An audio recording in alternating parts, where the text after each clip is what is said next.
Para sa pagsalubong ng bagong taon, nagbigay ng babala ang Philippine Animal Welfare Society o PAWS sa panganib na dala ng paputok sa kalusugan. Hindi lang kasi tao ang maaaring maapektuhan ng harmful chemicals mula sa usok ng paputok, kundi mga hayop din. Paliwanag ng PAWS Executive Director na si Ana Cabrera, sensitive ang pandinig at pang-amoy ng mga hayop kaya malaki ang epekto sa kanila ng usok at ingay nito.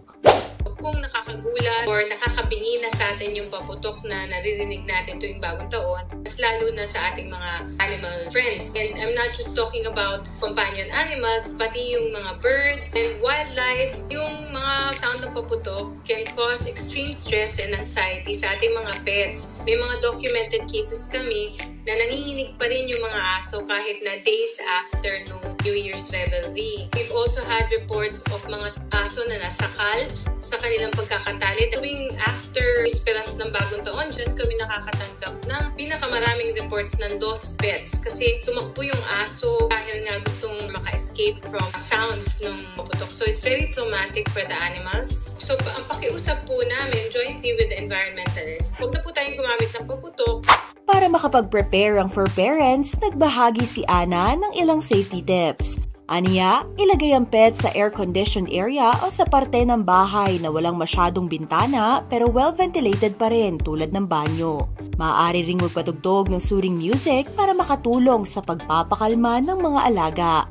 Make sure na meron lugar na mapapag-retreat yung inyong animals kapag may party sa bahay nyo. Kasi nasistress na sila, sa ingay sa labas, stressed pa rin sila because of all the gathering sounds and they need some time to themselves para makalma sila.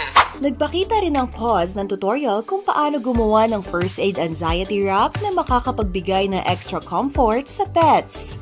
The way anxiety wraps work is that it's like giving your dog a big hug. It produces oxytocin, which helps calm them down. It needs to be tight, but at the same time, it shouldn't be too tight. It has to be just right. All you need is any long piece of cloth. It has to go across the chest, and then it has to go around.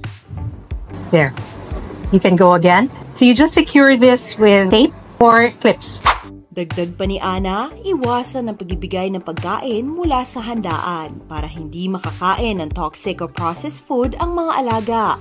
Kung sakaling magpakita sila ng severe reaction dahil sa paputok o pagkain, huwag mag-alinlangang dalhin sila sa vet. PAWS would like to appeal sa Pinoy pet owners that pets are part of the family. They should be inside their homes with you. Kung hindi naman po ito magawa, nangiusap kami na kung may guard dogs kayo sa labas, kung meron mang isang araw sa buong taon na dapat ipasok nyo sila sa bahay, ito na yun, yung bisperas ng bagong taon. Awa kayo sa kanila. Huwag na po tayong gumamit ng paputok o firecrackers. Pasusin na lang po natin for food, for families, or maybe we could donate to a charity. That way, mas maganda at mas maswerte ang bagong taon natin kung gano'n natin